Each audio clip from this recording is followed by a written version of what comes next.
राजू एक छोटे से गांव सुखपुर में अपने माता पिता के साथ रहता था। उसके पिता रामनाथ एक मेहनती किसान थे और माँ गीता एक साधारण गृहिणी। जहां पूरा गांव सुबह सूरज उगने से पहले खेतों में जुट जाता, वहीं राजू का दिन दोपहर तक बिस्तर में पड़ा पड़ा बीतता। राजू की एक ही आदत थी, सोना, खाना और आराम करना। न पढ़ाई में मन, न काम में। उसके माता पिता ने हर तरीके से समझाया, लेकिन राजू का आलस मानो उसकी रग रग में बस गया था। माँ रोज कहती, बेटा, जीवन में कुछ करना है तो मेहनत करनी पड़ेगी बेटा। राजू हमेशा टालता।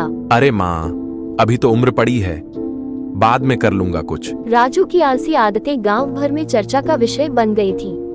एक पड़ोसी ने कहा, रामनाथ का बेटा बड़ा निकम्मा है। हाँ, हमने तो कभी नहीं देखा कि वो खेत की तरफ गया हो। रामनाथ शर्मिंदगी महसूस करता, लेकिन अपने बेटे से बेहद प्यार भी करता।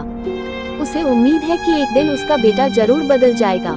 एक दिन गांव में ढिंढोरा पीटा गया। राजा साहब ने ऐलान किया है कि जो युवक सबसे ज्यादा मेहनती और होशियार निकलेगा, उसे दरबार में नौकरी दी जाएगी। पूरे गांव के नौजवान उत्साह से भर गए। सभी ने अपने हुनर दिखाने की ठान ली, लेकिन राजू, वह तो अपने बिस्तर में खर्राटे भर रहा था। माँ ने कहा, ये तुम्हारे जीवन का मौका है, दरबार की नौकरी तुम्हें बदल सकती है।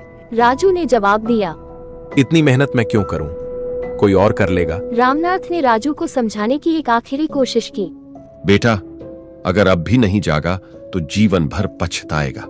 ये जीवन है, कोई सपना नहीं।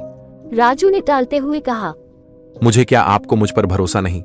पिता ने दुखी होकर कहा, भरोसा है, पर मेहनत नहीं दिखती। उस रात राजू की आंखें देर तक खुली रहीं। वह सोचता रहा, क्या सच में वह पूरी तरह निकम्मा हो चुका है। अगली सुबह वह गांव के बाहर टहलने निकला। वहां उसे एक बूढ़ा साधु मिला। साधु ने पूछा, बेटा, दुखी लगते हो, क्या बात है? राजू ने अपनी कहानी बताई। साधु मुस्कुराए और बोले, आलस्य सबसे बड़ा रोग है। अगर इससे लड़ गए तो जीवन सफल है, अगर हार गए तो सब कुछ व्यर्थ है। राजू ने पूछा, तो मैं कहाँ से शुरू करूं? साधु ने जवाब दिया, जहाँ हो वहीं से। अगले दिन राजू पहली बार सूरज से पहले उठ गया। माँ चौंक गई। क्या हुआ बेटे? राजू ने कहा, माँ, आज से मैं बदलने जा रहा हूँ। उसने पिता के साथ खेत जाना शुरू कर दिया। मिट्टी में बैठा, सूरज की तपिश में पसीना बहाता राजू अब हर दिन कुछ नया सीखता। लोग आश्चर्यचकित थे। क्या ये वही राजू है? राजू को खेतों में काम करना आसान नहीं लगा। छाले पड़ते, शरीर दर्द करता, लेकिन वह पीछे नहीं हटा। एक दिन वह थक कर बैठ गया। माँ ने कहा, थक चुके हो तो थोड़ा आराम कर लो। राजू ने मुस्कुरा कर कहा, माँ, अगर अभी रुक गया तो फिर से वहीं आलसी बन जाऊंगा। राजू ने खेत में कुछ नया करने की ठानी। उसने ड्रिप सिंचाई का आइडिया पिता को दिया। गांव वालों ने उसका मजाक उड़ाया, लेकिन कुछ महीनों बाद राजू का खेत सबसे ज्यादा उपज देने लगा। राजा के दरबारी गांव में निरीक्षण पर आए और उन्होंने राजू का काम देखा। दरबारी ने पूछा, कौन है ये युवक? गांव वाले बोले। राजा ने राजू को दरबार में बुलवाया। वहां उससे पूछा गया, तुमने ये बदलाव कैसे किया? राजू ने सिर झुकाकर कहा, आलस छोड़ दिया, बाकी रास्ता खुद बन गया।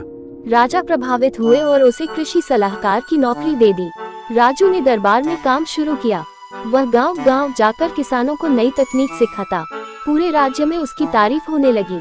अब वह उसी गांव में आदर्श बन चुका था, जहां लोग उसे निकम्मा कहते थे।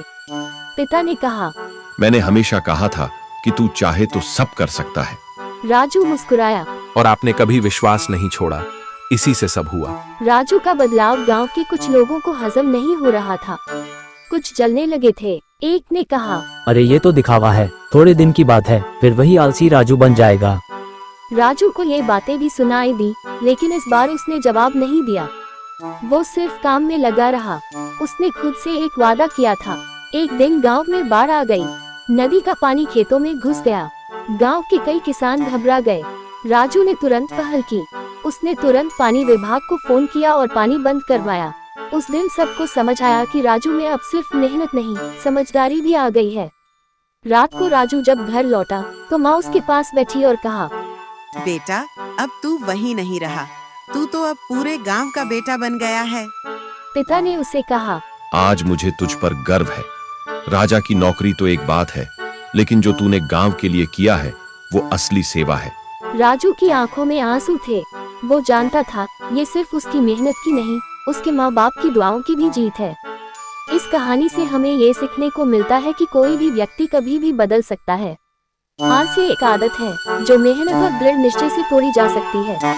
अगर राजू जैसे आलसी युवक ने खुद को बदल लिया तो हम सब भी बदल सकते हैं। इसी तरह के प्रेरणादायक कहानियाँ सुनने के लिए हमारे पेज को सब्सक्राइब करें।